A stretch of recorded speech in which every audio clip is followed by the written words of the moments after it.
Un tad vēlreiz vakar visiem. Esam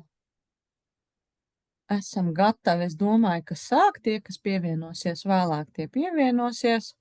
Sveiciens visiem, kas pirmo reizi, visiem, kas atgriežas uz ierastajām perma trešdienām. Prieks jūs redzēt.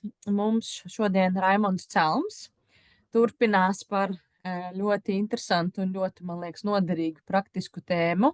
Šoreiz būs par pirmiem soļiem jaunas ēkas būvniecībā un daudz kas vēl saistībā ar to. Iepriekš jau arī bija mums tāds foršs ievads, vairāk par ēku renovēšanu, tad tagad mēs sākam ar, tā kā jaunais gads tuvojās ar jaunu ēku, jaunu sākumu, tā teikt. Tā kā droši, ja jums ir kādi jautājumi, raksta tos čatā, tad vai nu es vai Raimonds paskatīsies un pēc tam arī iziesim cauri. Tā kā mēģināsim gan jau līdz 8:30 tiksim galā ar visām diskusijām, ja būs jautājumi.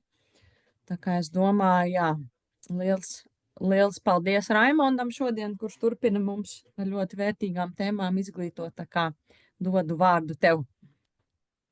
Jā, sveiki, labvakar. Prieks atgriezties pie jums, klausītāji un skatītāji. Jā, katru reizi, kad es izvirzu kaut kādas tēmas, kā jau iepriekš arī citās lekcijās dzirdējāt, kad es saskaros tajā brīdī, tajā nākamajā periodā, kad es izvirzu tēmu, es saskaros pats ar šo tēmu savā dzīvē, un tas man liekas tāds vislabākais skolotājs ir dzīves skola, kur piedāvā visums caur cilvēkiem, lai man būtu lielāka izpratne par to, kā pavēstīt savu to redzējumu uz to noteikto tēmu. Un, jā, šī programma saucās Viens ēd paudzēm.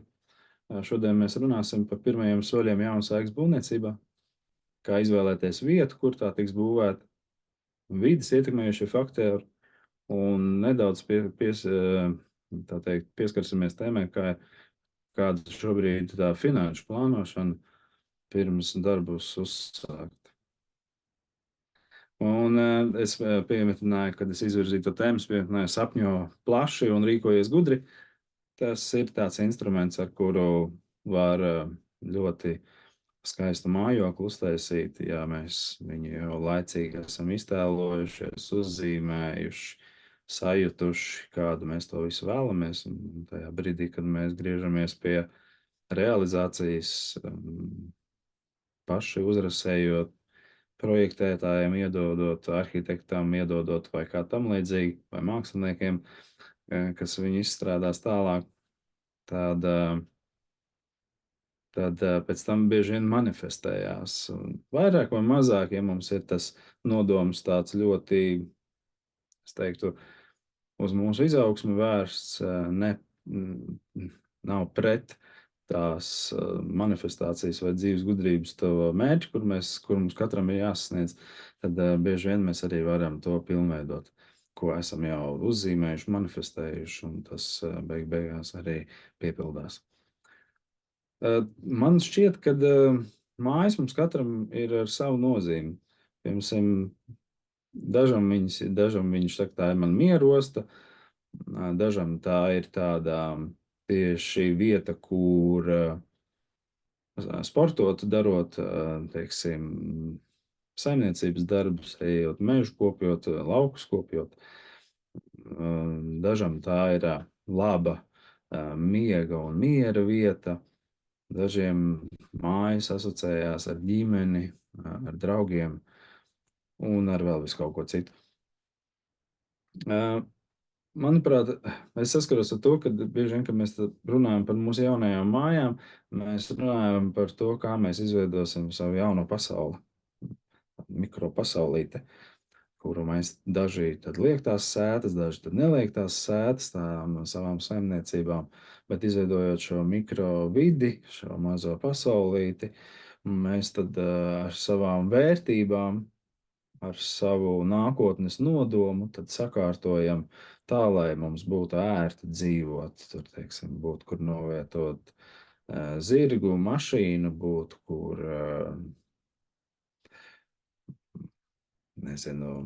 remontēt savus instrumentus vai kopt, būtu, kur glabāt dārzeņus, būtu kur ēst, gulēt, dejot, vingrot un dzīvot dzīvi.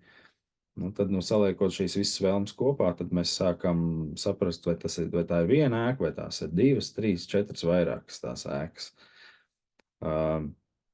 Ir ļoti svarīgi pašā sākumā jau, tā kā mēs esam ieradušies tajā brīvajā vietā, ir sajust to vietu. Tiešām tā ir mana visvieglākais parasti ir sajust to vietu. Teiksim, ja ir dīķis, tad viņā pārbaudīt, kāds ir ūdens, viņā var nopeldēties, ar plikām, ar basām kājām izstaigāt teritoriju, sajust kārtīgi, sazemēties, sajust to zemes enerģiju, būt tādā miesiskā pieskārienā pie tās zemes, lai sajust, ka tā zeme tiešām ir.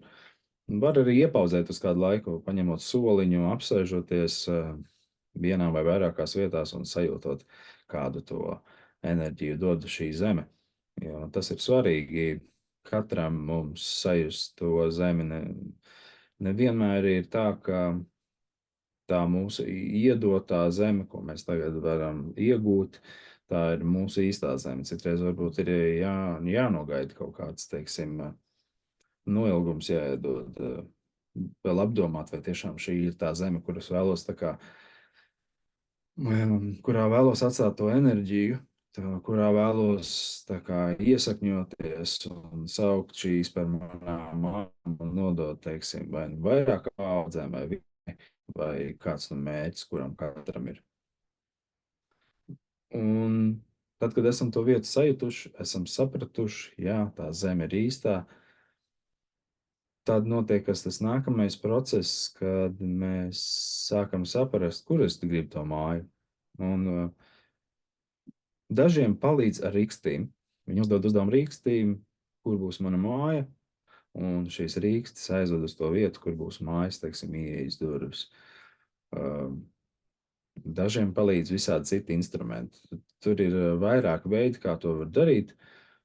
Svarīgi ir, tā teikt, es kā vienmēr teikšu, svarīgi ir sajust to veidu, kā tad es noteikšu, kur tad būs šī māja. Un tad, kad mēs esam jau tā teikt, iztēlojušies, ka tā māja būs šeit, tad vēl būtu svarīgi arī tajā brīdī iepauzēt uz kādu brīdi un pabūt tajā vietā, kur tagad būs šī mana mājvieta. Kā tad es viņā sajutīšos, kādi vēji, kā saule, kas tajā brīdī tur notiekās, ko es redzu no tās vietas.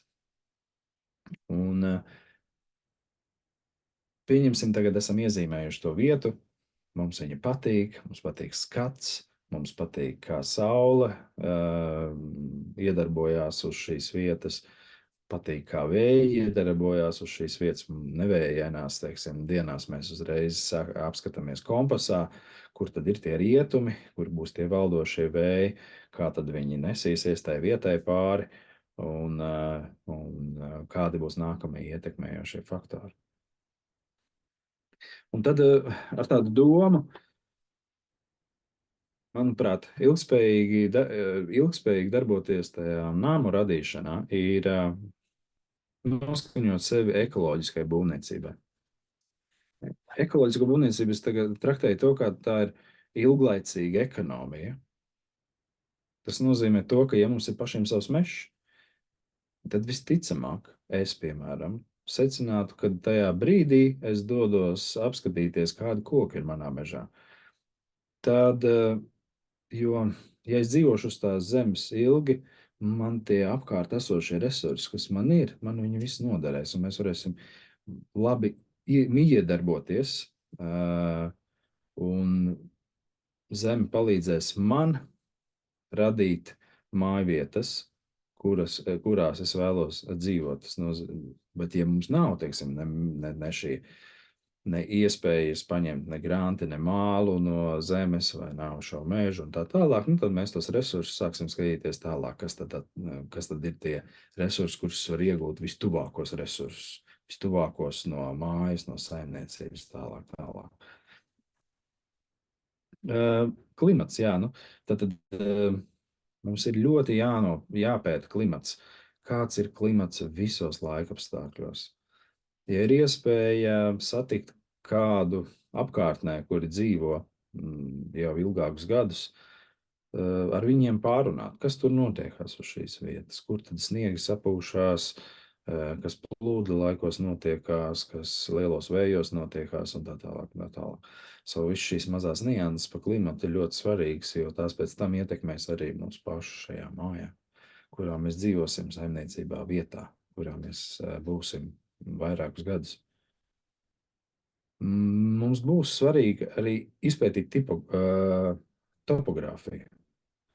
Jā, mums būs svarīgi izpētīt topogrāfiju, uztaisīt šos te mērījumus caur satelītu, šos te reperus, jā, robežu punktus, nospraust un viņus atzīmēt, jā, un saprast, kur tad īsti, kas mums robežojās, jo, ja mēs pēkšņi gribēsim, teiksim, iežogot pilnīgi visu teritoriju mums būs jāsaprot, kāda tipa pamatus vai kāda tipa žogus mēs vispār varam atļauties likt tajā zonā. Vai tā ir kāpu zona, vai tas ir mežs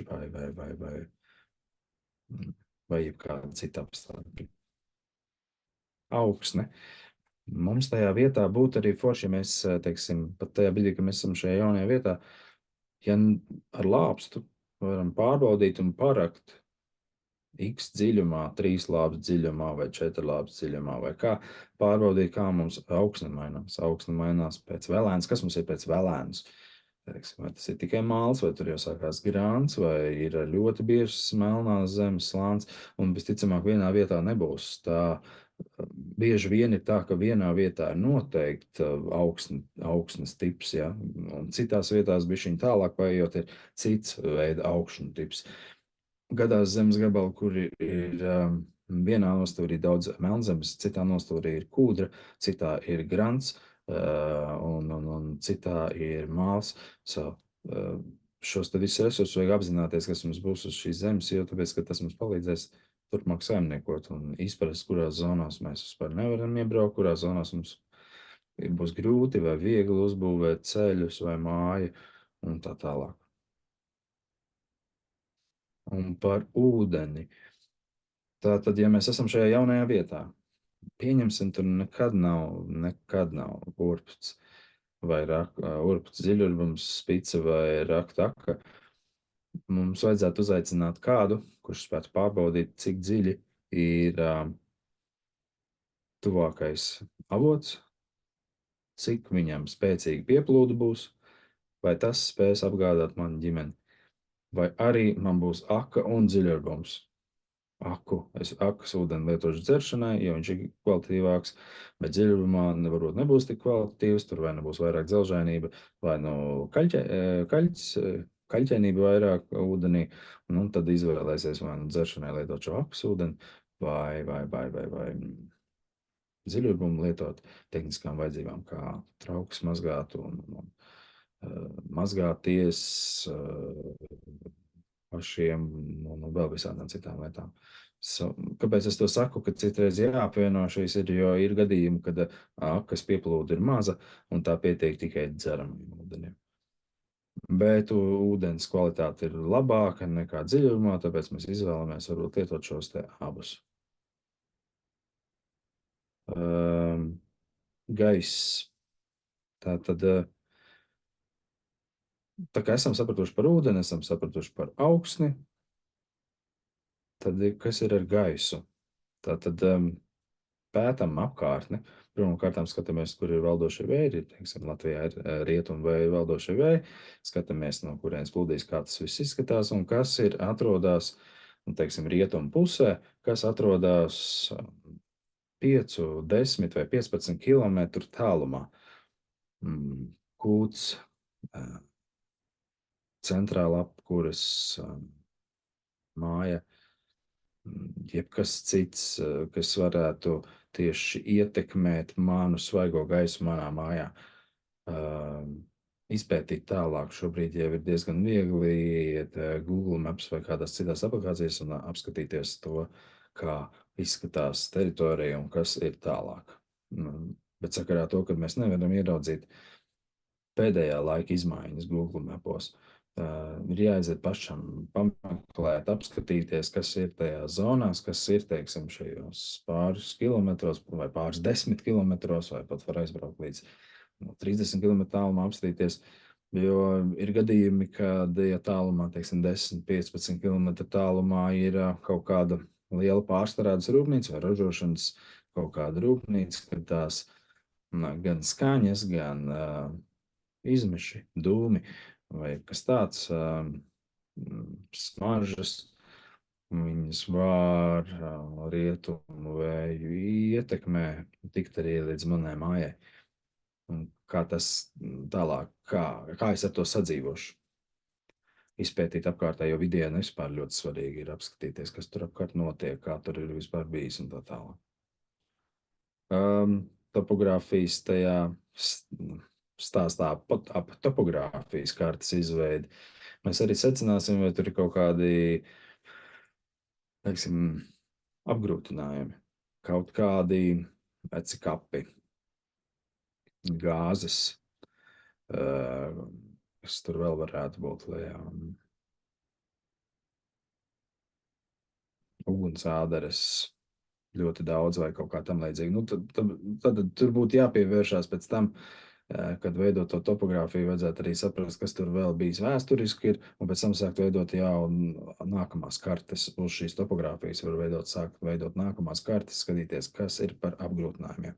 Ja apgrūtinājumu nav, nu, tad ir nākamie soļi, pie kuriem mēs vēlāk iegriezīsimies. Un augu un dzīvnieku valsts apstākļi. Tātad augi un dzīvnieki. Augi un dzīvnieki, kā viņi ietekmēs mani. Es esmu nolēmis tajā vietā būvēt savu māju. Es papētu, kādas pēdas ir apkārt. Vai tie aļņi, vai tie brieži, vai tur mežcūkas laukus ir uzrušinājuši. Papētam to dzīvniekus. Tāpat arī kaimiņiem vai arī tuvajiem kaut kādiem iedzīvotājiem mēs varam pajautāt, kāda tipa zeme ir šī, kas tur valda par dzīvniekiem, vai tur ir vilki, vai lūši, vai lapsas āpši, vai visādi citi dzīvnieki. Un nākamais ir par augiem arī, kādi augi, teiksim, var būt apkaimē, vai kas ir tipisks tai vietai. Citreiz šīm jaunajām vietām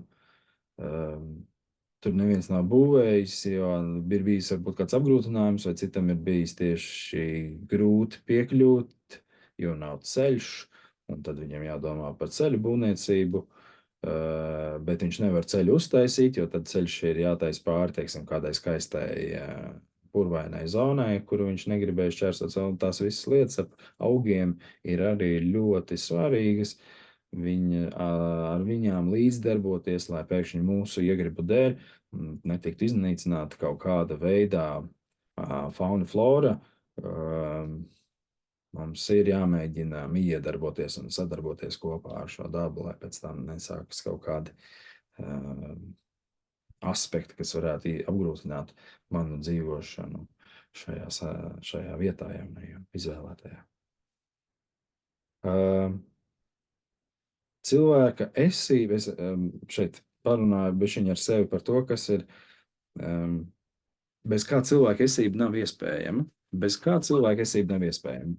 Man šeit tā ēkā pašā cilvēka esība īsti nav iespējama bez dabiska gaisa, svaiga, veselīga ūdens, enerģijas, elektroenerģija vai siltuma enerģija un dabisko materiālu apritēm. Ja mēs jau sākumā sākam domāt par to, ka mēs vēlamies, lai mūsu mājās ir svaigs gaiss, tas mikroklimats iekšējais ir ļoti labvēlīgs manam prātam, manam fiziskajam ķermenim un visai pārējai ģimenei, tā skaitā, tad mums atkritīs diezgan daudz mūsdienu būvniecības materiālu izvēles vai piedāvājumu klāstu. Mūsdienās ir diezgan daudz sintētisko materiālu, ar kuriem to svaigo gaisu, telpā, mikroklimatu nodrošināt būs diezgan grūti. Tāpēc mums tādi ir papētīti varianti, kā senlatvietis dzīvoja svaigā gaisā un kā viņš, teiksim, dzīvoja ilgāk un veselīgāk. Dabisko materiālu aprites tēma ir ļoti, ļoti svarīga. Ko mēs uzskatām par dabisku materiālu? Koks ir dabisks? Kā ir dabisks? Koks ir dabisks, jā. Koks ir dabisks līdz brīdim, kad viņā nav kaut kāda ķīmija iekšā, teiksim, vai arī šķembas no otrā pasaules kara, kas mēdz būt kaut kādos reģionos. Tas materiāls arī grūti kaut kur derīgs ir, jo viņi īsti nevar arī sazāģēt, tā kā tāds koks nebūs. Tātad labs, vesels koks ir dabīgs materiāls, kas man nodara. Par labu un veselu koku šobrīd ir tāda cita tēma un plaša tēma. Šobrīd mēs bieži vien ikdienā strādājam ar jaunajiem materiāliem, ar jaunajiem kokiem. Veco koku ir ļoti maz. Tāpēc ir industrija izveidojusies jauna, kas līmē šos kokus kopā un veido tādas lielas sijas un lielas brusas un lielas kolonnas, lai varētu kompensēt to trūkumu, kuru tirgu vairs nevar nodrošināt. Liela izmēra brusas, sijas vai kokmateriālus ir diezgan grūti dabūt, jo viņi ieviet mazumā un mazumā. Un tad mēs strādājam ar jaunajiem kokiem. Paliek arvien viņi diametrā mazāk, jo, lai izaugtu koks diametrā liels, viņam vajag daudz gadus. Šobrīd tā industrija strādā tā, lai veicinātu būvniecību, veicinātu ražošanu, veicinātu ātrāk izdarīt, tāpēc nesanāk izaugt tam kokam tik lielam un varenam. Dabīgs materiāls, piemēram, akmens, ja? Akmens ir dabīgs materiāls. Akmenim ir savas īpatnības, pie kurām mēs atgriezīsimies nedaudz vēlāk, kad runāsim par akmeņiem un iežiem. Māla ķieģeļi, māla bloki, kā dabīgs. Skatāmies, vai mēs tur neiejaucam iekšā tajos ķīmiskajos procesos, kad mēs gatavojam kad tiek gatavot šie te māli un bloki, vai tur netiek iejaukt iekšā kaut kādi ķīmiskie elementi, smagie metāli, kas tieši varētu slikti ietekmēt manu dzīvošanu un mikroklimatu tajā telpā. Par gāzbetoniem gāzbetons es neatzīstu kā dabīgu materiālu, kur mums vajadzētu lietot dzīvojamās ēkās. Par fiboblokiem arī es viņu neatzītu kā dabīgu materiālu, kuru mums vajadzētu izmantot šajās ēkās, kurās mēs vēlamies svaigā gaisā dzīvot. Tā kā baigi daudz tādu dabīgo materiālu mums nav. Tad ir koks, ja, tad mums ir akmens, un tad mums ir māls. Vēl varam izmantot kaut kādus akmeņus, ja, teiksim, ja pieķeramies silikātam, nedaudz tajā tēmā vēl varētu iebraukt, bet nē, es arī pat tur tik tālu. Tas ir baraks sarežģīti viņu uztaisīt silikāta ķieģelis vai silikāta apmetums vai kā tam līdzīgi. Tas man nav īsti šeit pieejams. Es pamēģināju pieiet primitīvi šobrīd ar to domāšanu, kas man ir. Man ir tuvumā mežs, es varētu dabūt kokmateriālus, es varētu no tiem kokmateriāliem uzbūvēt sev māju, kur elpot.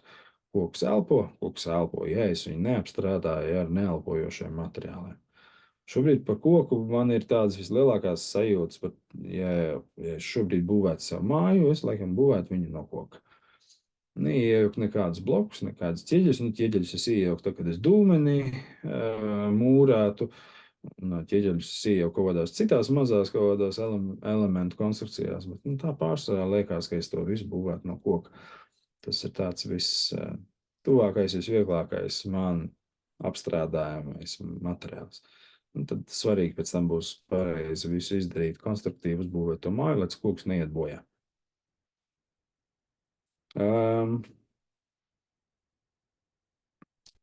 Kur es, piemēram, izvēlētos būvēt māju?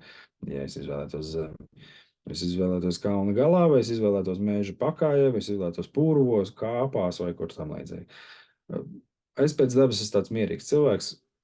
Man mērenība ļoti patīk, tāpēc man liekas, ka man ļoti patīk arī tālumu redzēt, bet pieredzēt visu laiku to vēju. Arī tā, jā un nē, vairāk nē. meža ielokā, kur nav valdošo vēju. Liekas, ka tas varētu būt labi, bet varbūt, ja vispār nebūs vējš, tad iespējams man pavasaru knišļi noēdīs, ja nebūs vēja, kas aizpūpš. Tā ir tāda vieta, kad es mēģinātu atrast kompromisu starp ar skatu uz tālumu ar vējiem, maksimāli sausa vieta, lai man māja nenoplūst, nebūtu speciāls meliorācijas jāveic, lai apkārt būtu pieejama brīva vieta ar labu augsni, kur es varētu iekopt dārzu, un ļoti netālu vai turpat blakus es gribētu vēl pagrabu. Tas noteikti arī būtu saistīts ar to, ja es gribētu pagrabu izrakt, es raktu viņu kalna galiņā vai kā tam līdzīgi, lai būtu nekrātos pagrabā ūdens un izmantotu varbūt vēl ziemeļa sienas principu. Nu, tur visādi varētu es vēl variēt, bet šobrīd svarīgākais, kad es tagad visas ēkas, kuras es saucu, es pagrabs man ir, man māja ir, man piebraucamie ceļi ir diezgan vienkārši uztaisāmi. Cik tur tie metri jātaisa, tik ir jātaisa līdz tai manai komforta vietai. Vēji arī būtu forši, bet ne pārāk daudz. Tas nozīmē, varbūt ir kaut kādas buferzonas no mežiem blakus, vai arī es būvēšu šīs mājas tā, lai man ir kādas no mājām taisa šo te buferzonu, kaut kādiem X zonām, tur, kur es negribēšu, lai tie valdošie vēji dominē. Nu, šī ir tā puse, kur tiešām vajadzēs tā kā izvērtēt tajā brīdī.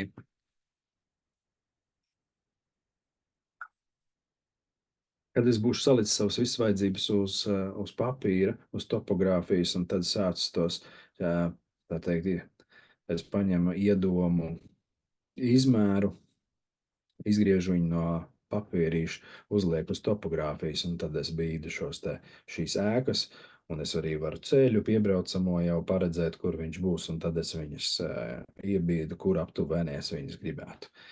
Pieņemsim, tik tālu es esmu ticis, ka man ir tagad mana saimniecības ēka, man ir pagrabs, man ir pirts un ir māja, un ir piebraucamais ceļš.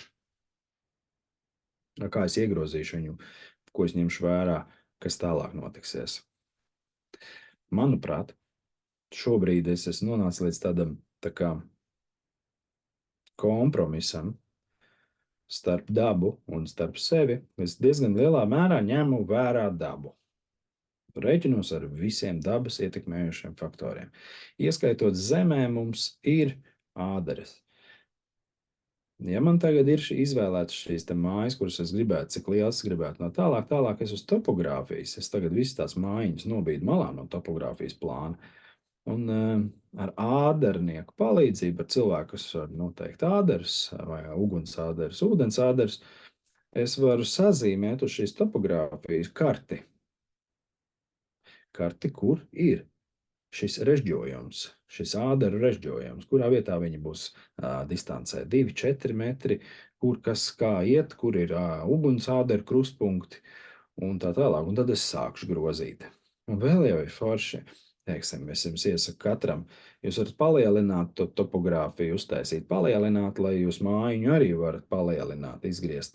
Un tajā ēkas plānojumā jau iezīmēt, kur ir starpsienas, kur ir durvis, kur ir logi, lai tajā brīdī, kad jūs sākat domāt par un sapratīsiet, ka ikdienā uz ādarēm mums nevajag sēdēt, atrasties, gulēt, ēst un tā tālāk, kad mēs iegrozīsim tā to māju starp ādarēm, lai mums būtu tā laba miedarbība ar šo zemes enerģiju.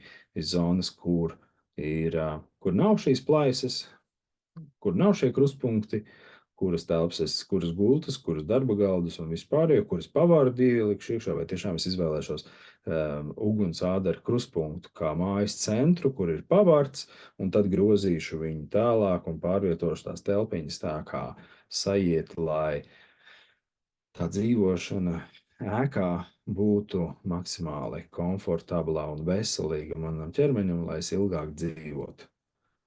āders ir viens no aspektiem, kas ir ļoti, ļoti jāņem vērā.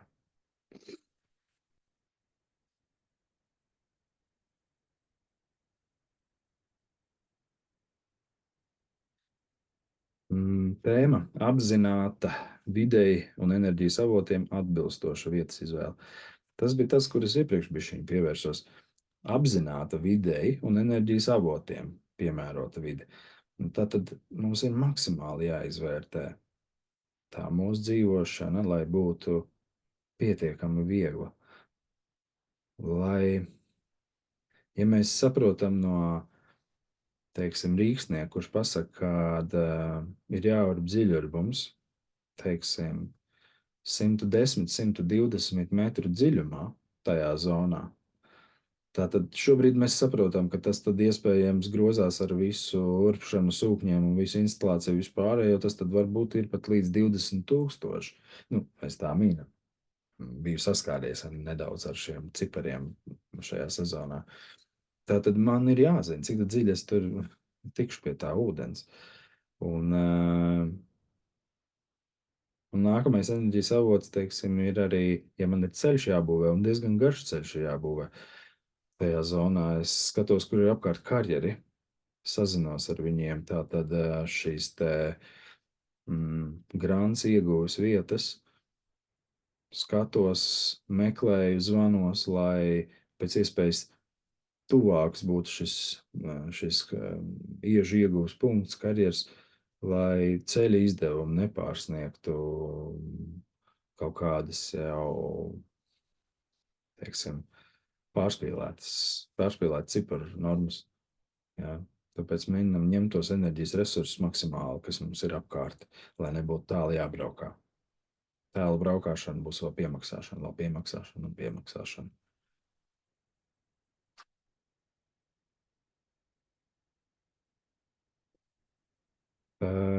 Jā, ēkas koncepcija.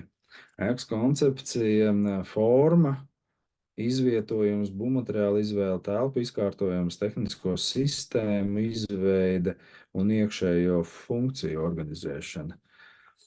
Tas jau ir tajā brīdī, kad jau man ir topogrāfija skaidra, kad es jau esmu uztaisījis to visu režģojumu, ādara režģojumu plānu, es piesēžos ar ģimeni vai viens, piesēžos un sāku zīmēt savas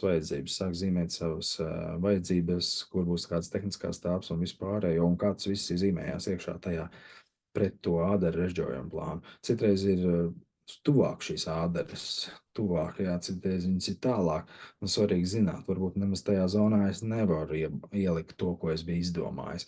Tā kā es ņemu vērā šobrīd ādara režģojumu plānu un mēģinu sākt adaptēt savas vēlmes tajā plānā. Nevis pretēji. Ādars aizbīdīt, sānas.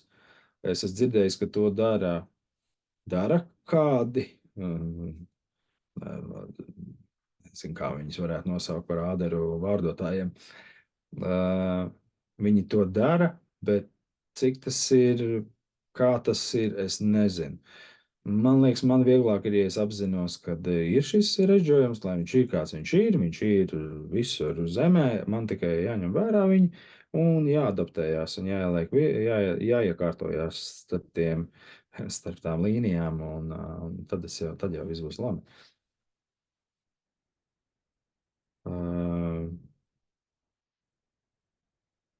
Nu jā, tad arī tā ēkas koncepcija var pēkšņi mainīties, ja es tur nevaru iekārtoties starp tām adarēm ar tām visām savām vajadzībām.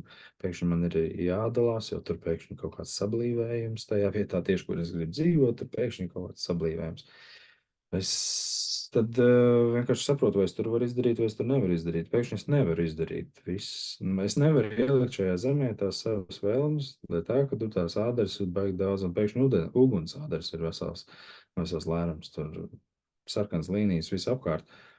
Vai tiešām šī ir tā vieta, kur man vajadzētu to darīt? Vēlreiz uzdot šo jautājumu iekšējo. Un jau vienā reizē es jau pārunāju ar mūsu permakultūras biedru par to, ka ir tāda metode treideviņas, un tad 3 reizes pa 9 dienām mēs uzdodam šo jautājumu, vai šajā vietā es tiešām vēlēšos šo darīt. Un tad ik pēc 3 reizes pa 9 dienām es atgriezos, un ja man ir vienota tā sajūta par to, ka tas tā būs un ir spēcīga pārliecība, tad jau jā, super. Bet citreiz tās mūsu izvēles nav tā teikt precīzas. Mums vajadzētu pamēģināt vēl, varbūt pameklēt citur. Varbūt tur sāniņi kaut kur tur uz meža maliņa, varbūt tur tieši uz kalna augšīm, varbūt tur kāpiņā. Tā kā tā vietas izvēle ir ļoti, ļoti, ļoti svarīga. Un ja ir jāmainās, jāmaina sava vēlme sākotnējā, jo tur ir šis sablīvējums ar ādarēm, nu tad ir jāmaina. Nu, pielāgojamies dabai. Būs labāk, ja mēs pielāgosimies dabai un viņas likumiem, jo viņi nekur nepazudīs. Viņi vienkārši viņiem ir visu laiku mums apkārt.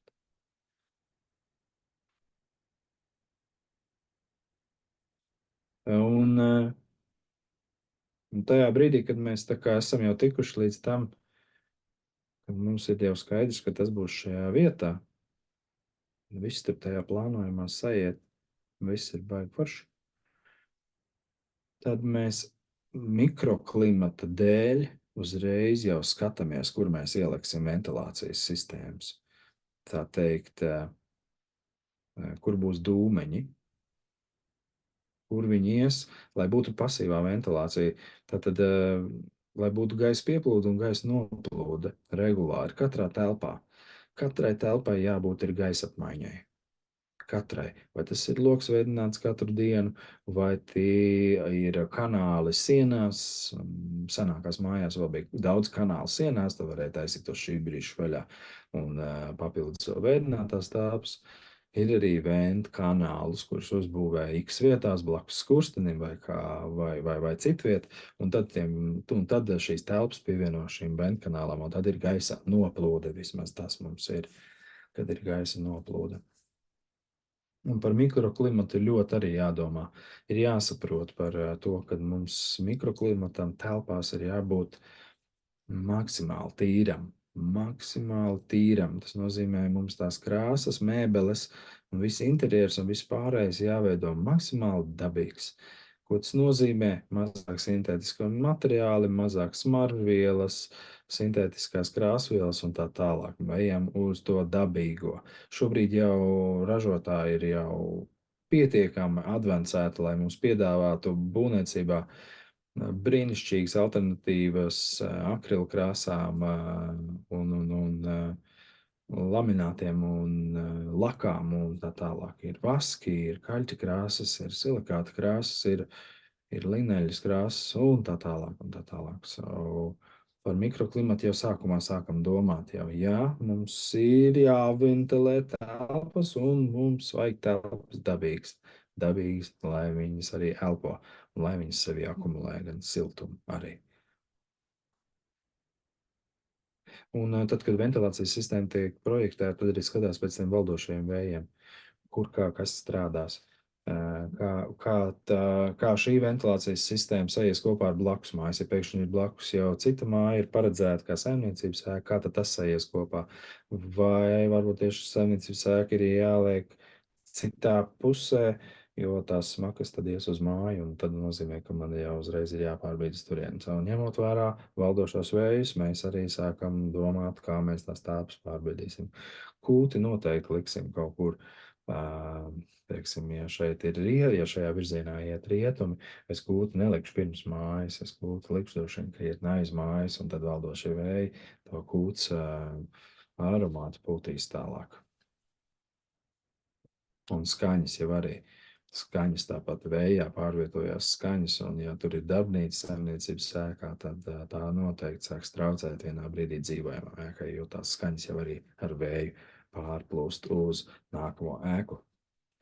Domājam arī par skaņas to nozīmi, kā projektēt, kā pārvietot un kā samodelēt tās ēkas tajā pagalmā.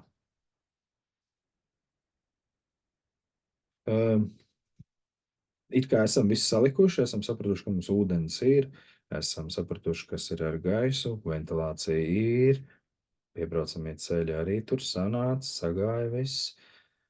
Jau mēģinam paredzēt maksimāli lielu pagalmu, lai var apgriezties ar mašīnām vai smago tehniku vai kā tam līdzīgi.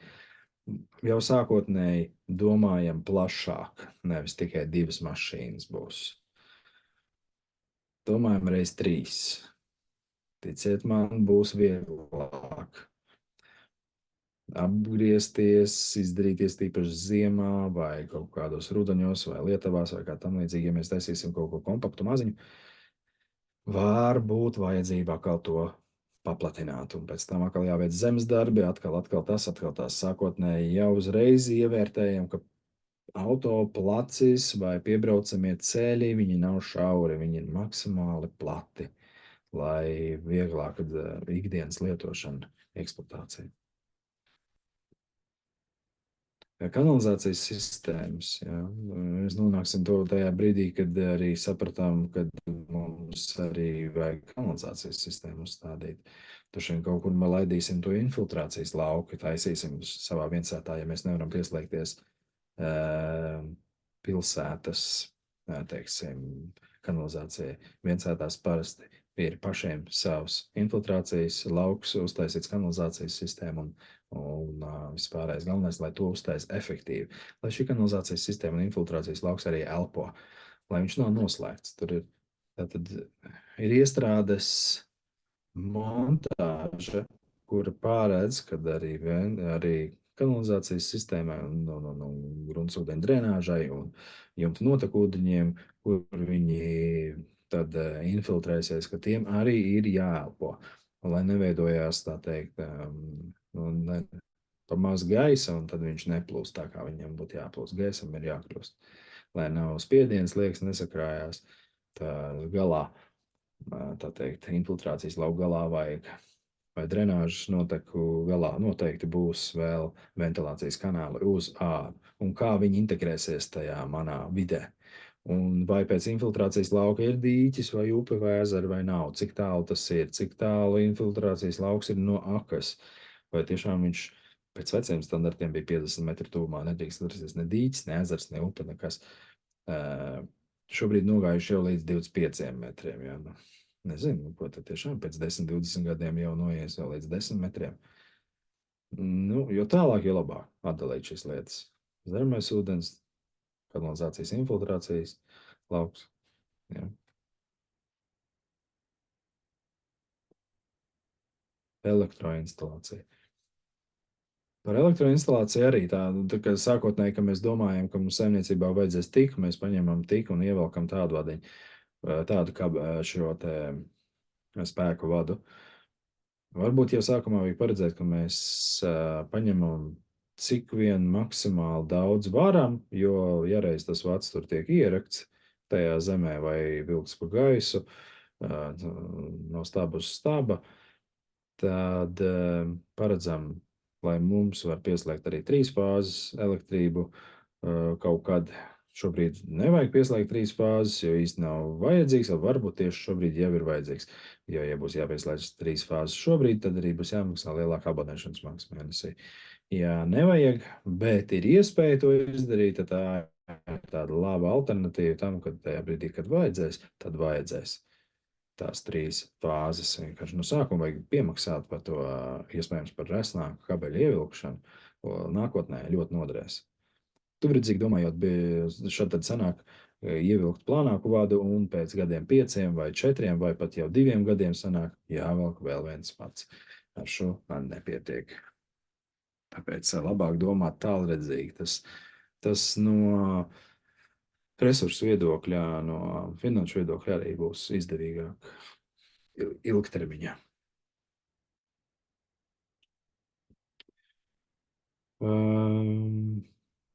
Skaņas izolācija. Par skaņas izolāciju, jā,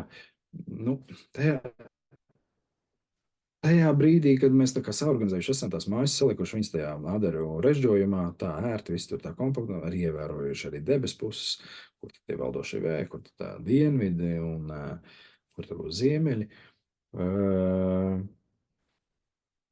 Skatīties arī no skaņas izolācijas viedokļa.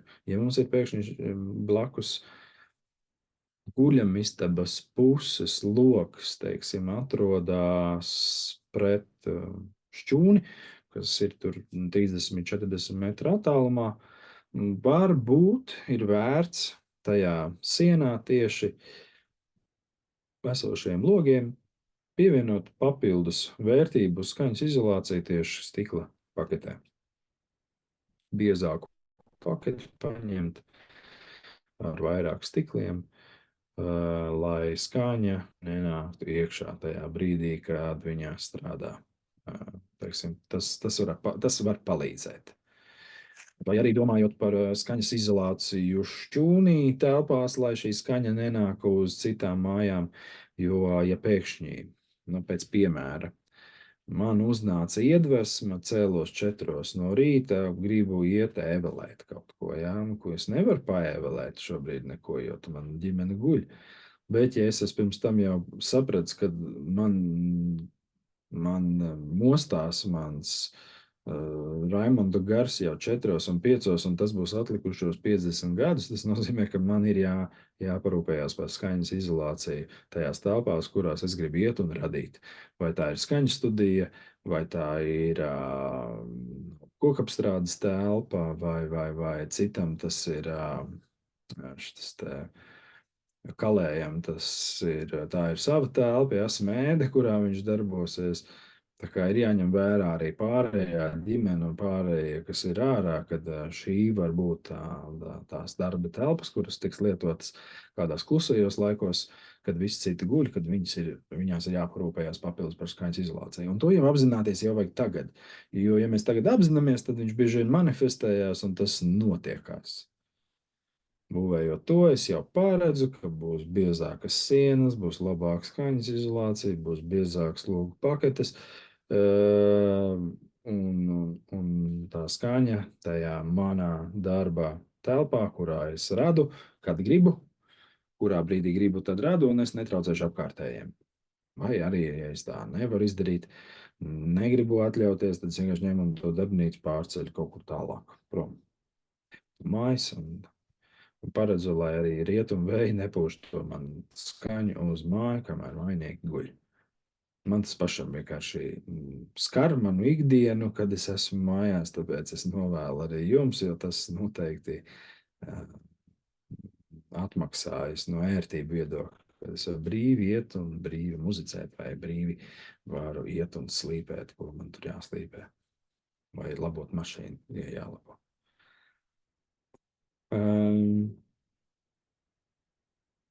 Elektromagnētiskās zonas. Elektromagnētiskās zonas tātad ir elektromagnētiskais lauks ir vietās, kur ir, teiksim, ieslēgts spuldzīte, slēdzis, rozete, vadi visapkārt un tā tālāk. Ir tāds elektromagnētiskā lauka noteikšanai ir mērierīgs monitors maziņš, ir mazāk un lielāk. Ar to var noteikt, kurās zonās ir šis magnētiskais lauks. Bet tas jau ir vietās, kuras jau ir uzbūvēts. Bet ja mēs jaunas būvējam, mēs paredzam, ka vietās, kur mēs guļam vai vietās, kur mēs sēžam, tur mums apakšā nešķērso vadi. Pa augšu arī mums neiet vadi. Vadi iet par kontūru, tur, kur viņam ir jāiet, lai viņi mums netraucē. Šis elektromagnētiskais lauks, ja pēkšņi būs virs griestiem, virs darba vietas vai guļvietas savilkt vadi un pa grīdām savilkt vadi, tad beigās mēs atrodamies pa vidu starp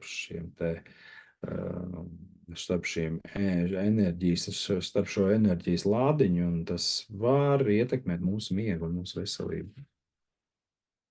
Aizdomājieties par to, vai tas ir jums vērts papētīt šo jautājumu. Jūs katru šo jautājumu varat dziļāk papētīt un apskatīties, kāda ir ietekme un kur veidojās lielāks vai mazāks šis elektromagnētiskais lauks.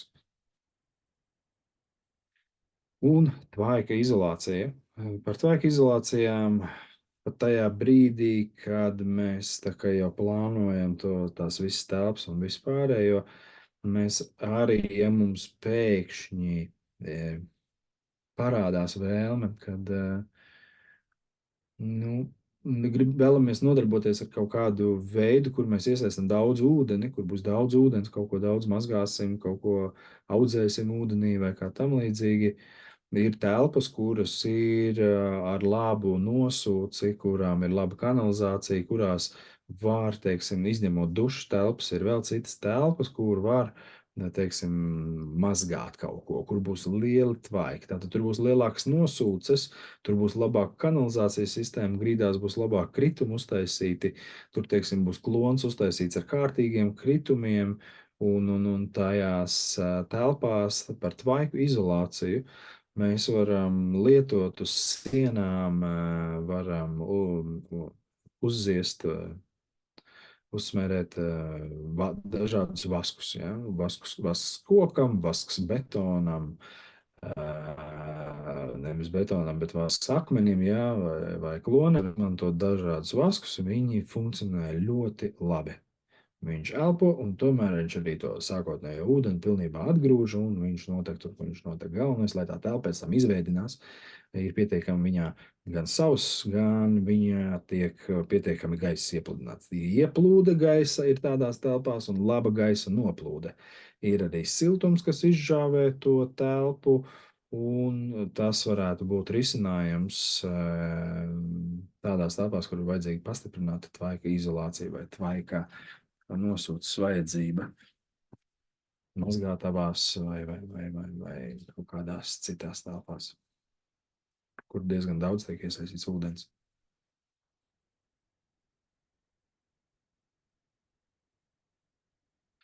Jā, par to, kad eksterjerā veicināt un saglabāt dzīvnieku un augu valsts daudzveidību. Jā, tas ir svarīgi. Tas ir ļoti svarīgi eksterjerā mums saprast. Jau esam tā kā jau iezīmējuši un ielikuši tās maiņas vispārējo. Kas tad notiekās ar mūsu dārzu, ar siltumnīcu, ar bioloģiskām pļavām, ar vispārējo? Kā tas integrēsies manā vēlmē? Kas man ir vēl jāņem vērā ar to, ka man būs šie dārzi jālaista, ja būs jālaista? Kā vēl integrēties man tajā dabā, kādus kokus sastādīt, kā pievērsties tai permakultūrai tā, lai es uzbūvētu savus mājokļus tajā vietā, arī izveidoju pietiekami labu un multifunkcionālu šo augu daudzveidību sev apkārt. Un par dzīvniekiem, jā, dzīvniekiem mums palīdz, ja mēs esam paredzējuši jau sākotnēji viņiem kūtis, ja teiksim, mājlopiem, putniem. Ja es esmu jau sākotnēji paredzējis kūtis un uzbūvējis kūtis, un tad paredzu, ka putni būs noteiktās zonās, un es viņus sazonēšu, un viņi brīvībā varēs tur darīt to, tādas zonas. Tas arī ir tas, ar ko man jau jārēķinās un jāzīmē jau sākotnēji iekšā, pirms es vispār sāku kaut ko darīt. Šī smalkā plānošana ir ļoti, ļoti svarīga. Lai pēc tam nebūtu vilšanās, es par to nepadomāju. Mēs par visu nevaram padomāt, bet mēs jau varam ieskicēt idejas par to, vai tiešām un cik dziļi es iešu savā permakultūrā iekšā. Vai es iesaistīšu dzīvniekus, un cik daudz iesaistīšu tos, vai es iesaistīšu augus, un cik daudz es iesaistīšu tos. Un kā mums tagad kopā izveidosies tā ikdienas dzīve, un kā tā ķīmija saslēgsies. Tās visas niansītes ir ļoti svarīgi jau plānot, sazīmēt, kur tad tas dārzs būs, kur tad tie putni būs, kur tad tie citi mājlopi būs. Un ja būs suņi, kā viņi uzvedīsies tajā vidē, kur viņiem būs ierobežotās zonas, kur viņiem nebūs ierobežotās zonas, kā es apzināšos par to, ka ja es tagad paņemu suni, es rēķinos ar nākamajiem 20 gadiem. Es paņemu suni uz nākamajiem 20 gadiem. Es jau apziņā lieku, 20 gadus es būšu kopā ar suni. Kādas sunim prasības, vai un cik ilgi viņš var izdzīvot bez manas klātbūtnes, dienu, divas. Kaķis noteikti ilgāk viņš iet ķerpels vai kā tam līdzīgi. Kā suns var izdzīvot tajā brīdī, kad es neesmu mājās, kas viņu pieskatīs, kā tiks organizēta viss tā darbība ap šiem sargiem mūsu, teiksim, suņiem. Vai dažlaps paņem ēzeli. Ēzeļi runā daudzās valstīs, esot ēzeļi ļoti labi sargi, suni nemaz nevajag, ēzeles der. ēzelis izdarot brīnum lietas. Viņš ne tikai palīdz vest smagumus lietas, bet viņš arī ir ļoti labs sargs. Nu, ja kādam ir baigā, tā teikt, jauda uztrenēt ēzeli, tas sanāks, ka jau ok, tad jau viņš jau ir mājlops, kurš trimerē zāli X zonās, un viņš arī sargā teritoriju. Un vai viņš viens spēs nosargāt teritoriju, varbūt viņam vēl viens ēzelis.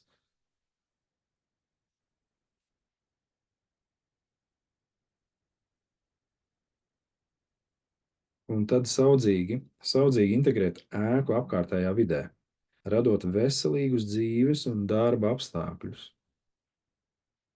Saudzīgi integrēt tas būtu tā, nu, es tālaini iztēlojos, ka ja ir koki, kalniņi, tur dīķi, gravas un tā tālāk, kad es pētu no sākuma, kāpēc tā grava tur ir, kāpēc tas strautiņš tur ir, kas tur, kā tur notiek, ko man vajag mainīt, vai vispār kaut kas jāmaina, vai man vajag tieši patīrīt, lai labāk viņš tur drenējās tajā vietā, vai tieši šitas viss ir lieki, vai šī bedre ir vispār lieka bedre, viņi ir no otrā pasaules kara, vienkārši mīnas bedre, tad es varbūt ir svarīgi ar detektoru pārbaudīt, vai tur nav mīna vēl joprojām iekšā, un tad varbūt ir jārok viņi ciet.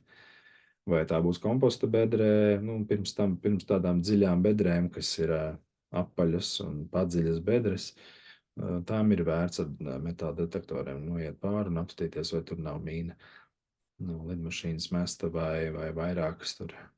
Šad tad gadās, kad viņas tur ir.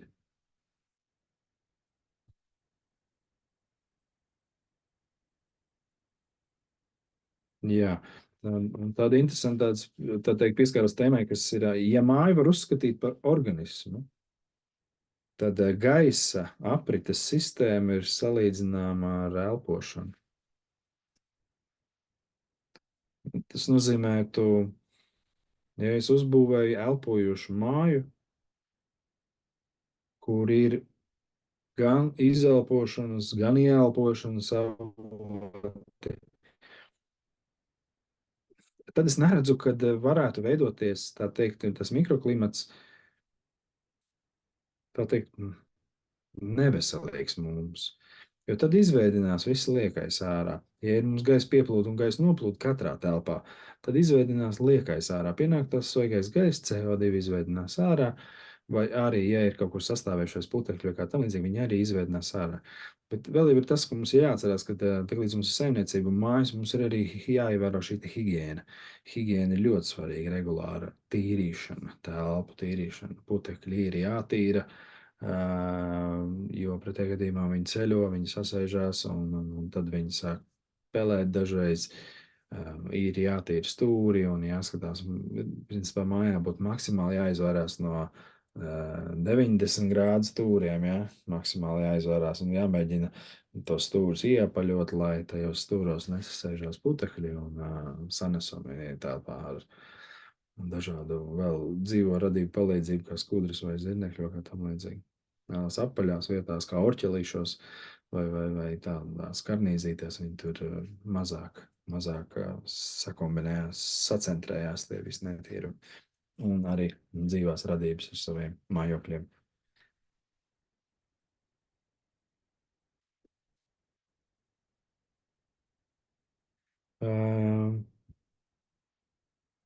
Un arī par to mājas elpošanu, jā, tas ir ieminējos par to, tas līdzīgi kā ar plaušām, jā.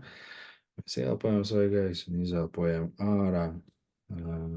Ieelpojam savu gaisu un izelpojam ārā. Un šī ventilācija tajās telpās ir baigi svarīgā. Ja jūs redzat, un jūs šobrīd atrodaties telpā, kur nav gaisa pieplūdes un gaisa noplūdes, tad apdomājiet, kā jums to vidi uzlabot un kas jums šobrīd vajadzētu, ko jums šobrīd vajadzētu izdarīt, lai to pareizi izdarīt. Lai būtu šī gaisa pieplūde un lai būtu gaisa noplūde. Kur ir jābūvē kanāli vai kas ir jādara? Ja jūs nezināt, kā to izdarīt, aicināt nozaru speciālistus. Jūs nevarat atrast kādu, kas var palīdzēt atrast tos nozaru speciālistus, sazinieties ar mani. Mēs varam mēģināt atrast labākos veidus, kā jūs telpas ventilēt un viņām iedot svaigo gaisu iekšā un ogleskābo gāzi izvadīt ārā. Un vēl ir svarīgi pie tā visam Ja būtu kā mājās kalibrēts CO2 mērītājs, tad jūs spētu arī saprast, cik daudz un cik lielā mērā jums ir vēl un vēl jāventilē jūsu telpas, jo CO2 mērītājs ir kā monitors, viņš ir ļoti lielisks uzskats materiāls. Bet iesaku pirkt jums tādu, kurš ir certificēts, kurš ir kalibrēts. Iespējams, tēmu var sanākt tādu nopirkt, iespējams, tēmu nevar sanākt tādu nopirkt, iespējams, dažādos citos internetu veikalos var sanākt, var nesanākt tādus nopirkt. Vislabāk ir pārstāvis, teiksim, meklēt pārstāvis, ražotājus, kas tieši specializējās uz CO2 mērīšanu, un tad ir arī citu daļiņu mērīšana, par ko mēs parunāsim bišķi vēl.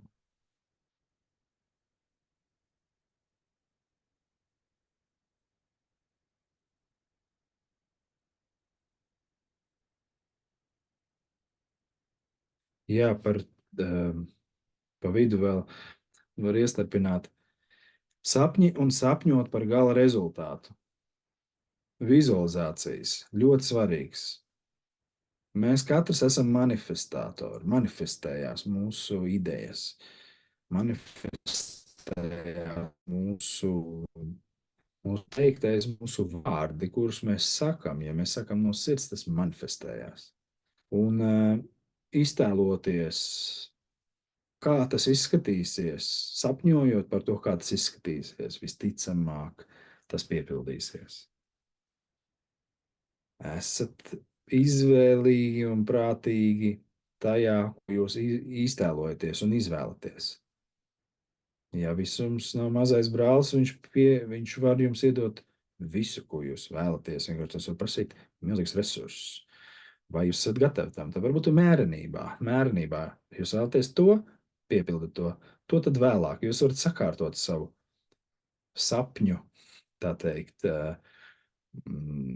sapņu iespējas, kā piepildīt tos sapņus. Jūs varat viņus salikt, saprioritizēt, salikt tas numur 1, tas numur 2, tas numur 3, vai tas pēc gada, vai tas pēc 2 un tā tālāk. Un tad beigās tas tā arī var notikt. Es saku pēc prakses, tā notiek. Un arī ir cilvēki, kas to praktizē, manifestēšanu vai vizualizēšanu, un viņiem arī diezgan labi viss notiek. Citreiz notiek pilnīgi kaut kas savādāks, bet tas ir saistīts ar šo, ko mēs esam jau sazīmējuši un manifestējuši.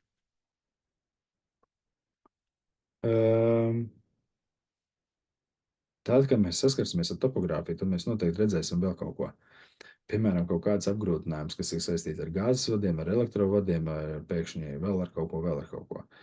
Tos mēs arī ņemsim vērā, lai mēs neiebrauktu tajās zonās, jo viņām ir noteikts kaut kāds aizsargjosls, kur tuvāk nedrīkst nākt, kur tuvāk drīkst nākt. Ļoti ņemam vērā, ka mums ir arī jāpārbauda, ko pirms tam ir kāds apracis kādus vadus vai elektrības vads, gāzes vads vai ūdens vads vai kanalizācijas, un tā tālāk. Ja? Vēsturiski aizsargājumās zonas, tās mēs arī apskatāmies, vai viņas vispār ir, vai nav. Kritenes, ja? Svarīgs aspekts, kritenes, Skaistkalns galā, Valles galā, uz Bauskas puses, tur ir dažādi veidi kritenes. Viņas vienā brīdī uzrodas, un tur ir tas caurums zemē, un tur ir kritene. Tās vietas arī, katrā tajā reģionā ir savas raksturiezīmes, kas tur notiek. Kādas tur ir sekas, kuras var būt pēc gadiem 10, 20, 50 vai 100. Papētam viņas, papētam dziļāk vēsturē, katru to teritoriju izpētam dziļāk vēsturē. Tas noteikti palīdzēs.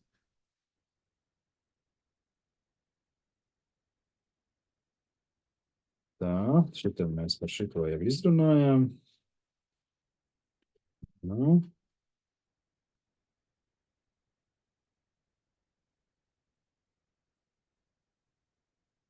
Jā, saules ietekme. Saules ietekme uz ēkām. Sakrā to, ka mēs bieži vien izvēlamies, mēs gribam būt kreatīvi. Tā ir mūsu būtība, būt kreatīviem. Un tad mēs gribam savādāk to māju nekā 2 slīpju jumts. Mēs izvēlamies 4 slīpju jumtu. Mēs izvēlamies 1 slīpju jumtu, vai izvēlamies vienkārši bez jumta. mums ir plakans jumts. Šie visi apstākļi ir jāņem vērā arī pēc saules iedarbības. Ja saules iedarbībā kusīs sniegi, strādās, teiksim, būs lietavas, viņas tiks atkal veicētas ārā, un kā tas viss iedarbosies uz šo ēku, ko mēs esam izvēlējušies, un kādus jumtus esam izvēlējušies.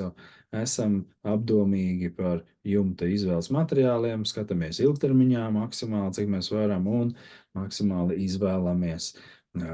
Es iesaku no savas puses gaišus jumtus. Ja, viņi saulē mazāk uzsils, uz viņiem mazāka tās atmosfēras stresa ietekme, un viņi ilgāk kalpos. Manuprāt, es esmu novērojis, ka viņi ilgāk kalpo. Tumši jumti ātrāk, tā teikt, izdēdējas. Ja, un par mērierīcēm. Jā, par mērierīcēm parunājot. Tātad mēs sapratām, ka ir mērierīce CO2, tāda uzkabo gāzi mērīt, ja? Cik daļiņas un tā tālāk. Tur ir noteikti normatīvs, un pēc normatīva mēs skatāmies, kādas ir tās bīstamās vietas. Citreiz ir šis aparāts ar zvaniņu klāt, kad viņš sāk zvanīt, tad, kad ir jau jāsāk veidināt telpas, jo ir pa daudz šis oglekļa dioksīds telpā. Ja?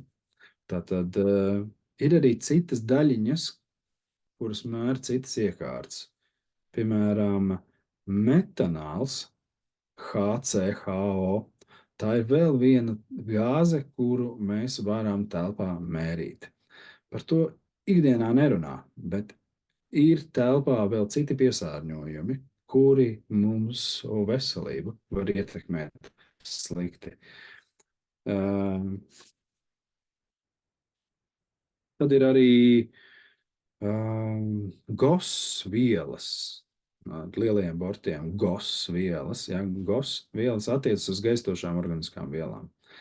Ir arī mērīrītes, kas mēr šīs, un ja šajās telpās ir par daudz šīs veida, tā teikt, gaistošās organiskās vielas ir par daudz, tas noteikti arī uz mums sāk slikti radīt šito ietekmi veselībai. Ja? Un tad vēl ir tādas PVO ierīce, kas mēra arī organiskos savienojumus, un tad vēl ir TVOC, vēl viena ierīce, kas vēl mēra citus savienojumus. Telpās, kurās ir apkuras sistēmas, mums ir tie dūmu detektori, tie vismaz detektē par dūmiem. Bet ir arī neredzamie dūmi, ja, kurus vajadzētu arī detektēt, un tāpēc ir dažādas mērierīces, tīpaši telpās, ja mums ir vairāk kamīni, tad mums vajadzētu būt šādām tādām mērierīcēm, kuras palīdzētu detektēt to piesārņojumu, kas būtu jāizveidina. Un tad ir tāda interesanta tēma, kuras šobrīd jau pētu ar Googles palīdzību ļoti daudz rokos tajā tēmā, un šī tēma ir par radonu. Radona gāze. Kas viņi ir? Kāpēc viņi ir? Un es pats sastopos ar viņu savā mājā un novēroju viņas ietekmi uz savu veselību un uz dzimtas veselību, kur dzīvo šajā teritorijā, šajās ēkās. Un jā, tātad radons, iesaku jums katram painteresēties par radona gāzi. Jums pavērsies jau vēl viens skatījums uz to, kad mūsu ikdienā vidē telpās ir ne tikai šīs ne tikai ogļskābā gāze var būt pa daudz telpā vai tur sēnīšu micēlī vai cita veida piesārņojumi, bet arī ir šī gāze. Un radona gāzi mēs nevaram ne sagaršot, ne savost. Un viņai ir arī savs monitoriņš. Iesaku pirkt viņu certificētu, kalibrētu, un tad ar šo monitoru var detektēt, cik daudz ir šīs radona gāzes mums telpās.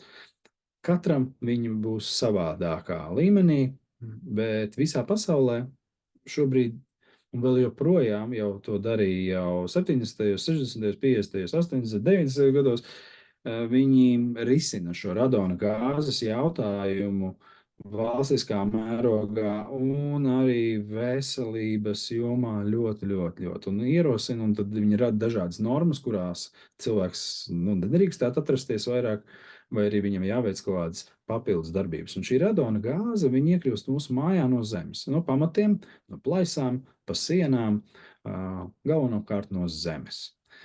Radona gāze ir, laikam, cik es nopratu, lasot grāmatas un interesējoties dažādos pētījumos, viņa ir pa lielam visur uz pasaules, vairāk vai mazāk. Bet tajās vietās, kur tiešām ir šis alfa starojums, kuru mēs mēram ar šo ierīci, viņš ir tik lielā mērā piesātināts. Tas var veicināt mums dažādas veselības problēmas, kā piemēram plaušu vēzi. Daži raksta, ka arī uz gremošanas sistēmu tas atstāja ietekmi, un daži raksta, ka arī uz redzes tas atstāja ietekmi. Ir vērts sekot līdzi vēl vienai tādai tēmai, par kuru nerunā panorāmā, ja, vai kādos citos mēdījos, bet šis ir ļoti, ļoti svarīgs aspekts. Un, ja jums gadījumā rodas jautājumi, radona gāzes vai citu gāzu mērīšanas jautājumos, jūs varat sazināties ar mani, vai arī ir citi saziņas līdzekļi, tos jūs varat atrast, meklējot Google un izpētot šo jautājumu. Bet tātad, ja radona gāze mums ir visā Latvijas tajā daļā, kur viņi ir vairāk, kur viņi ir mazāk, tad man arī uzreiz skatījums mānās uz to, kā es būvēju ēku, jo kādreiz ēkas būvējot, viņi būvēja viņas diezgan veidināmas. Bija koku logi, viņi bija šādi vai tādi, bet viss telpas ļoti, ļoti veidinājās. Ja mēs runājam par ilgdzīvošanu, kāpēc daži min, ka agrīnie ļaudis dzīvoja ilgāk un veselīgāk, iespējams tāpēc, ka viņiem tā mikroklimats un mikrovide bija veselīgāka. Noteiktās normās, jo bija arī laiks, kad viņi ražoja tapetes vai elpoja asbestu vai ko citu eksperimentu dēļ, un viņi mīra no saindēšanās. Ja? Tātad es virzu jūs uz to, ka jums vajadzētu sekot līdzi jūsu telpas mikroklimatam un sekot līdzi jūsu iekšējai balsī. Un ja jums ir kaut kādas sajūtas, kad veselības pasliktināšanās ir veidojusies, dzīvojot noteiktās zonās, noteiktās istabās vai noteiktā mājā un tā tam līdzīgi, tad ir vērts papētīt to dziļāk. Uzdodiet jautājumus, un mēs varam mēģināt kopīgi atrast šīs te atbildes. Galvenais neliekaties uzreiz tā teikt, panikā vai zāles dzert un meklēt kaut kādas farmācijas risinājumus. Bieži vien ir vienkārši jāizmaina kaut kāds pagrieziens savā dzīvē, nomainot dzīves vietu vai veicot ventilācijas un papildus telpu veidināšana, pamatu labošana, plaisu aizpildīšana un vēl visādi citi veidi, lai nepieļautu šo gāzu iekļūšanu ēkās, par kuru maz runā. Jā, būvnieki tiešām nerunā par šo gāzi. Man akadēmijā nemācīja, man arī tehnikumā īsti nemācīja par šīm radona gāzēm vai citām gāzēm. Un ir vērts jums pievērsties vēl vairāk savas veselības izpētē, kāpēc jums kas pasliktinās, nodot analīzes uz, teiksim, augsni nodot analīzēs un pārbaudīt, vai viņā ir kādi toksiskie piejaukumi, vai viņā ir radioaktīvie piejaukumi, vai viņā ir šis te alfa starojums X, vai viņā nav. Un ūdenī ir jāpārbauda, arī ir ūdens jāpārbauda kvalitāti, pārbaudām kvalitāti, bet pārbaudām arī uz šo te radioaktīvo starojumu, vai viņā ir, vai viņā nav. Tā ir papildus maksa, tā kā mēs nododam ūdens analīzes. Ūdens analīzes ir ļoti svarīgi uztaisīt maksimāli pilnas tās analīzes, lai mēs saprotam, ka tiešām šis ūdens ir dzerams, un es viņu dzeršu, un es būšu vesels, un tā tālāk. Ja? Un augsnē arī ir jāpaņem šī paraugi un jānodod. Telpas putekļos arī ir analīžu rezultāti, kurus var nodot, lai pārbaudītu, vai ir kaut kādas sēnīšu kolonijas telpās vai nav. Tādēļ sekojam līdzi mūsu telpas mikroklimatam. Tā ir vide, kuru mēs elpojam, tā ir degviela, kuru mums visu laiku iet un cirkulē cauri. Sekojam tam ļoti līdzi. Un es šobrīd pievērsos tam, kad es skatos, kā sentēvi būvēja koka mājas. Diezgan daudz viņām bija elpojošās pagrīdes, un iespējams šī iemesla dēļ, ka bija elpojošās pagrīdes, tās gāzes īsti netika iekšā tajā mājā, vai arī, ja viņas tika iekšā, viņas tika veiksmīgi izveidinātas ārā, jo nebija jau hermetiski noslēgtas telpas, bija koka logi, bija koka ēka, bija elpojoši materiāli izmantot, nebija nekāds termos efekts un ar plēvēm salikts vai putoplastiem vai vispārējo. Iespējams, šī ir šobrīd tāda raksturīga problēma, ka mēs noslēdzam tās telpas, viņas neizveidinās, mēs neuztaisam piespiedu ventilāciju, mēs neuztaisam arī pasīvo ventilāciju, mēs negribam ventilēt ārā siltumu, mēs taupām līdzekļus un beigu beigās var sasummēties, ka tajās neveidinātajās telpās sasummējās vairāki aspekti - sēnīšu kolonijas, mikroorganismi, gāzes, CO2 un tā tālāk. Mikroklimatam ir milzīga nozīme. Mums katram.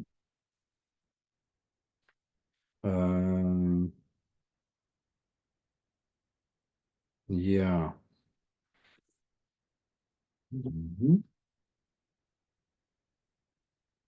Papētīju kultūra vēsturi. Nedaudz. Tāds pa diagonāli gāju cauri, skatījos tipiskās kultūra vēstures mājas Latvijā.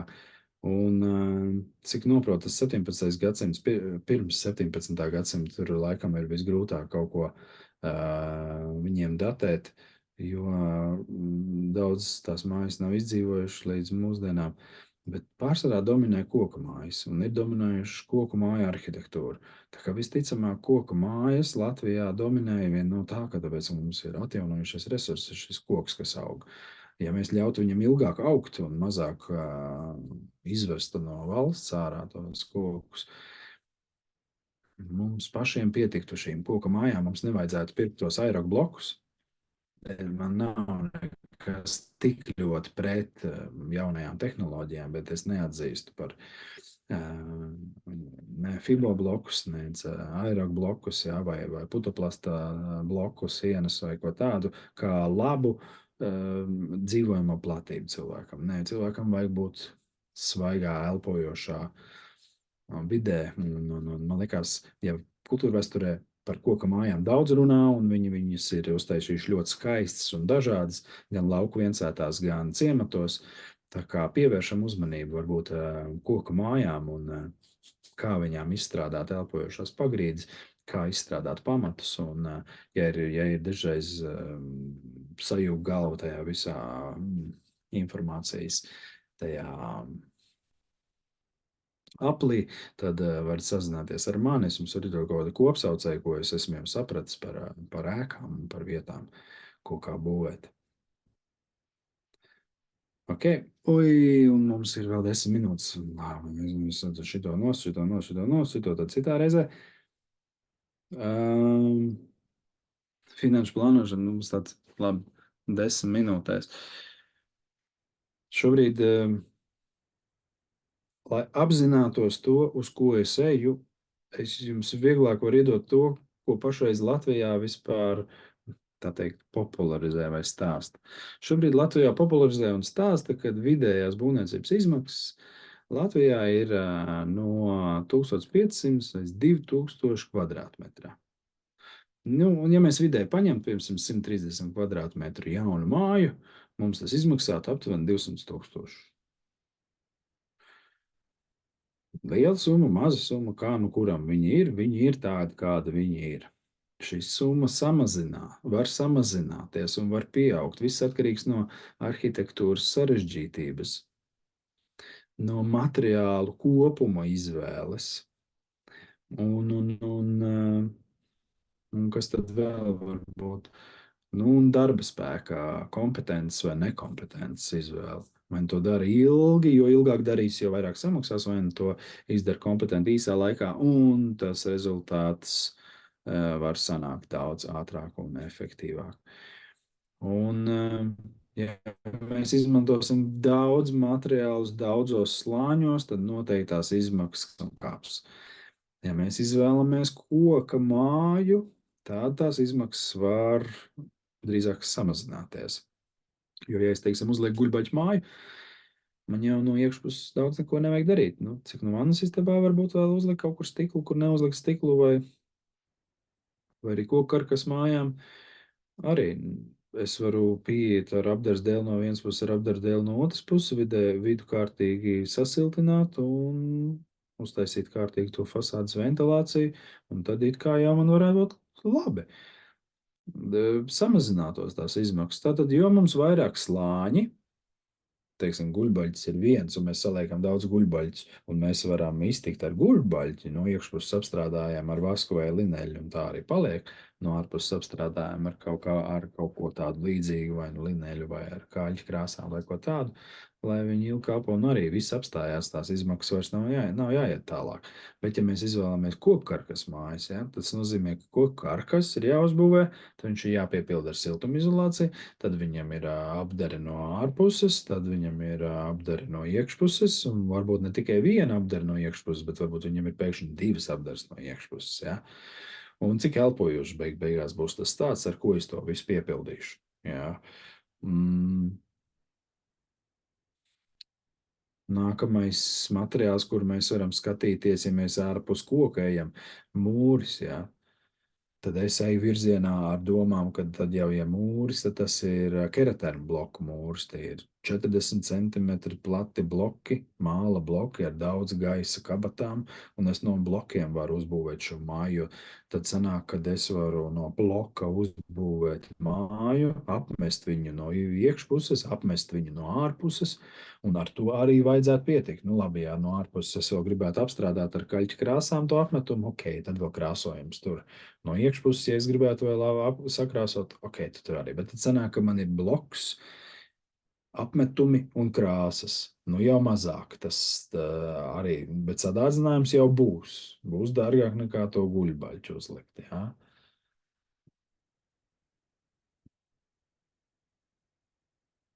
Kāda ir vēl tā alternatīva to materiālu izvēlēties, un tehnoloģiju izvēlēties, lai mums pēc iespējas mazāk šī darba ir? Kāpēc izvēlas FIBO blokus un kāpēc, nu, tā teikt, keramzītu blokus un kāpēc izvēlās arī šos aero un gāzbetonu blokus? Jo tāpēc, ka ar viņiem ātri var uzbūvēt, jā? Ātrums ir tas, kas regulē kaut kādu satiksmi mūsu tajā radīšanas izpausmē. Bet vai tiešām ātrums ir tas, kas svarīgs? Vai svarīgs ir tā kvalitāte uz to ilgspējību? Tad mēs vai domājam drīzāk tā ekoloģiskā būvniecība būtu tā, ka es domāju par nākotni. Es domāju par nākotni. Tas nozīmē to, ka, ja es teiksim, izvēlētos ziemā noteikto laiku, kad šo koku ievākt priekš savām ēkām, tad es iegūšu labu materiālu. Ja es vasarā sākšu zaļēt kokus un no viņiem būvēt mājas, es neiegūšu labu materiālu. Un ja es vienreiz esmu nopircis to materiālu, tad es viņu esmu nopircis vislabākajā kvalitātē.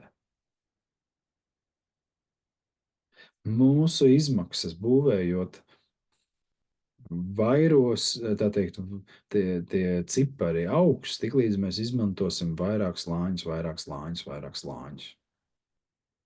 Mums viss var samazināties, ja mēs izmantojam maksimāli mazāk slāņus. Tas nozīmē, ja mēs, teiksim, kaut ko taisam, ja karkas, tad ir karkas, un viņš tur ir izvēlēts, teiksim, X biezumā, lai viņš ir pietiekami arī salizturīgs.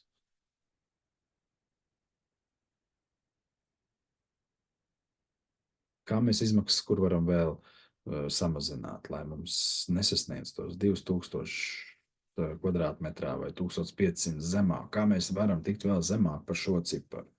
Jo, ja es gribu uzbūvēt sev, teiksim, to 130 kvadrātmetru māju dabīgā veidā, elpojošā veidā, man ir daudz, kas jāmet malā. Visādi uzskati, par sintētiskiem materiāliem, par ātriem materiāliem. To visu mēs bīdam nost, taisam, kas ir ilgspējīgs, kas ir tāds, ko es tagad uztaisīju, un viņš ir uz 100-200 gadiem. Tas ir koks, tas ir ķieģelis, tas ir akmens. Bet jau tikko stāstīju un runājām par to, ka akmens arī, ja no akmeni atstās no ārā, viņš jau cauri salstam, viņš paliek augsts un iekšpusē viņš sāks rasot. Tad arī īsti neiet. Tad viņam jābūt ļoti biezam, tur pusmetrīgas sienas vai metrīgas sienas, tad viņš necaursals un tad neraso no iekšpuses. Kur veidojas tas siltuma un augstuma tilts, jā, teiksim, tajā baļķī viņš tur viss tur cauri ieiet, tas iziet tad, teiksim, augstums tiek iekšā, siltums tiek iekšā, un tad centrā viņš tur satiekās, un tajā baļķī iekšā notiekās tā visa apmaiņa. Ja taisam kokkarkas māju, piepildām ar, nezinu, kaņepes paļiem vai kokšķiedras vati, arī viss tā daļa tur notiekās šī te visa kustība. Bet kurā vietā mums tad karkas mājai būs jāuztais tas demfers, tātad šis te ar vasku piepildītais kartons, kā tvaika barjera. Vai viņi vispār vajadzīgi, vai viņi nav vajadzīgi? Kā viņi ir vajadzīgi? Šie visi jautājumi ir jāpēta individuāli, bet mums ir jādomā, kā man liekas, to darīja mūsu senči, viņi pārsvarā būvēja no koka. Pilis, kāpēc būvēja no akmens un no visa kaut kā tā, tur bija cits stāsts. Tā ir cita vēstures puse, tur bija vergi, tur bija cits stāsts, to darīja. Bet ko es saviem spēkiem varu izdarīt? Es saviem spēkiem varu sarunāt no kaimiņa meža,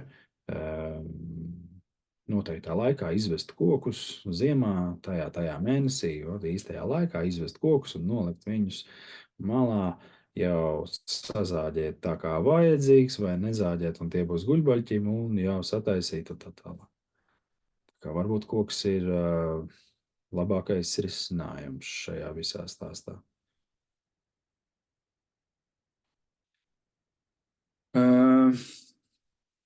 No finanšu plānošanas puses mums ir jāapzinās to, ka mēs nevaram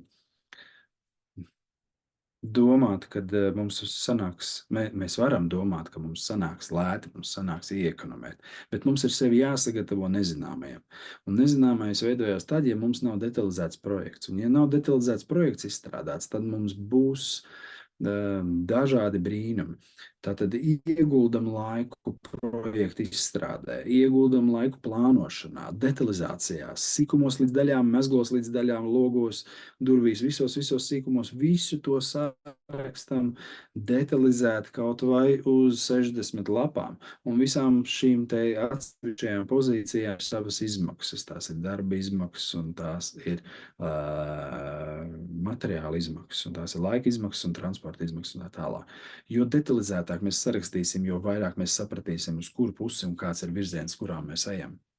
Un jo detalizētāk, jo katru nedēļu vai katru dienu sēdēsim pie šīs finanšu plānošanas, kur kas ir izdevies, kur kas nav izdevies, kur kas ir iegājis, kur kas nav iegājis, kādi papildu darbi nākuši klāt, tas arī mums radīs drošības sajūtu, ka mums nav šīs te pārējas pāri kaut kādam iedomātajam budžetam.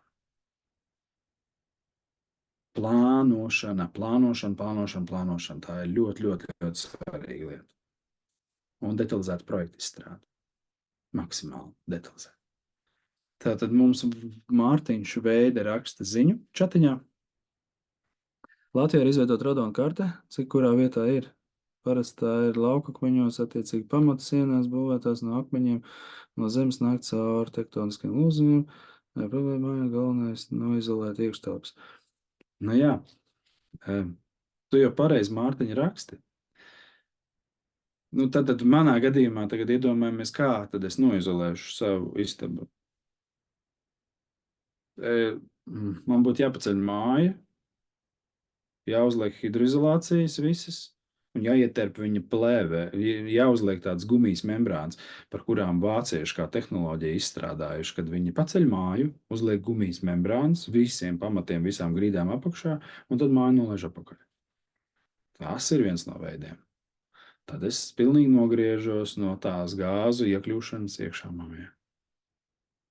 Injicēt plaisās, pēc tam ņemties, detektēt, bet, lai to izdarītu, man jau tad ir jāplēš visas grīdas vaļā. Visas grīdas jānoplēš vaļā, un tad jāmēģina to darīt. Un tas jau nav pateikts, ka tas rezultāts man izdosies. Man liekas, ir jāveic pamatīgi pārbaudīt tajā brīdī, ja mēs secinām, ka mums ir virs 100. Tajā rādītājā ir rādījums, teiksim, mums ir virs 100 šī rādījuma, 100 vienībām kubika metrā. Tad viss mums ir jādara kaut kas lietas labā. Papildus veidinam telpas regulāri katru dienu un skatāmies, kā mēs varam demontēt no grīdām pilnīgi visu grīdas segumu, lai aiztaisītu ciet šīs te pamatu plaisas un iespējām viņām kāpt vēl pa sienu uz augšu.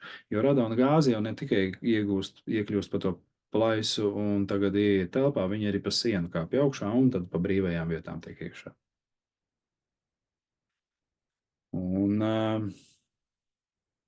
jā, šobrīd, tā kā man ir tas detektors, es veicu katrā mājā, kur es dodos un sāku darīt lietas, es veicu šo mērījumu, lai varētu secināt, kas tur notiekās un ko tur vispār darīt. Es pirms tam nezināju, ka tas ir tik svarīgi. Latvijā par to tik maz runāja, bet tad, kad es pats saskāros ar sevi, uz savas veselības, uz savas ādas, tad es saprotu, ka ir svarīgi jums visiem nodot to.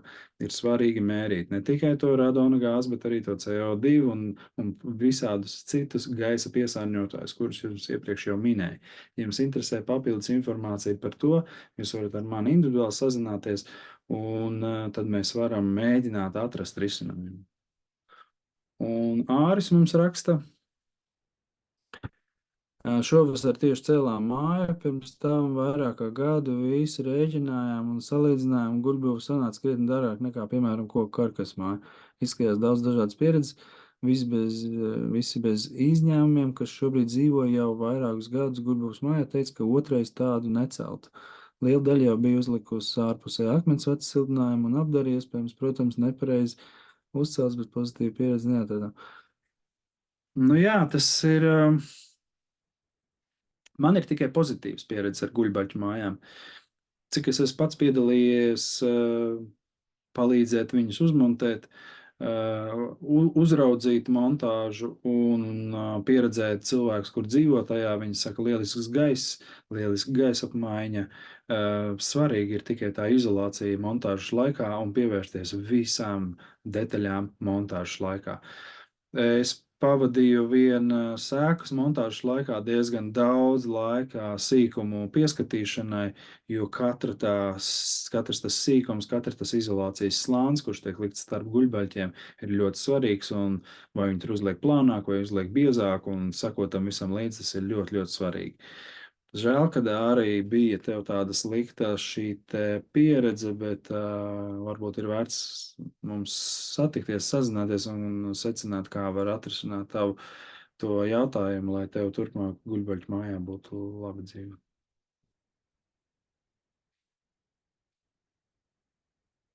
Jā, manuprāt, mēs esam jau tuvojamies jau pavisam noslēgumam. Paldies, klausītāji, ka jūs bijāt ar mani šovakar. Mans vārds ir Raimonds Cams.